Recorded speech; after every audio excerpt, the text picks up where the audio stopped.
voyage.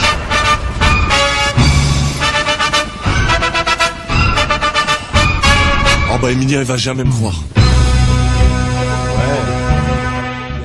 Sorti en 2003, Taxi 3, après 2 succès colossaux au box-office français, se devait de marquer le coup avec sa scène d'ouverture. Après le rallye avec Jean-Louis Schlesser dans le 2 et la scène d'intro du premier avec le livreur de pizza, il fallait cette fois quelque chose de bien plus majestueux. Luc Besson, après avoir essuyé un refus des producteurs de James Bond pour Pierce Brosnan, qui ne voulaient pas voir apparaître leur personnage fétiche dans un autre film que 007, se tourna alors vers Sylvester Stallone.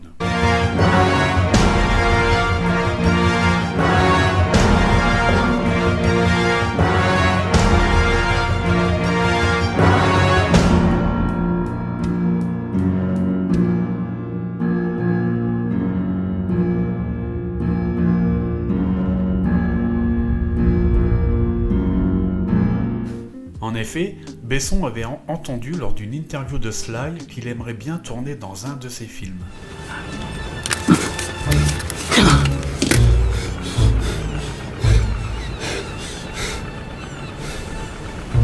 C'est donc tout naturellement qu'il se tourna vers lui pour donc jouer une scène d'ouverture proche de ce que l'on peut retrouver dans un James Bond.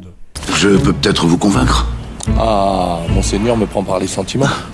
Qui faut-il tuer pour ce prix-là?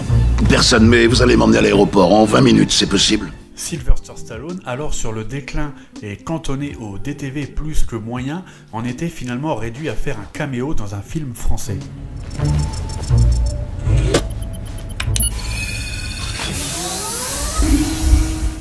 Une rumeur courait même à l'époque que Luc Besson réaliserait Rambo 4, rumeur d'abord confirmée par Stallone lui-même, puis démentie toujours par Stallone 2 ans plus tard.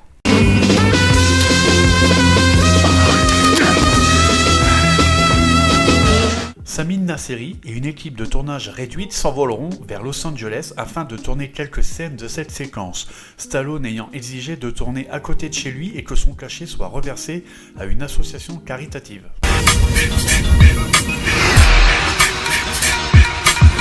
Attendez une minute. Ça, c'est le TGV? Des fonds verts seront donc utilisés afin de reproduire en post-production le décor marseillais et toutes les scènes en roller seront évidemment filmées avec un cascadeur. Ah alors là, chapeau. D'habitude, aucun client ne résiste. Chaque fois que je m'arrête, hop, la tête dans le sac. Merci.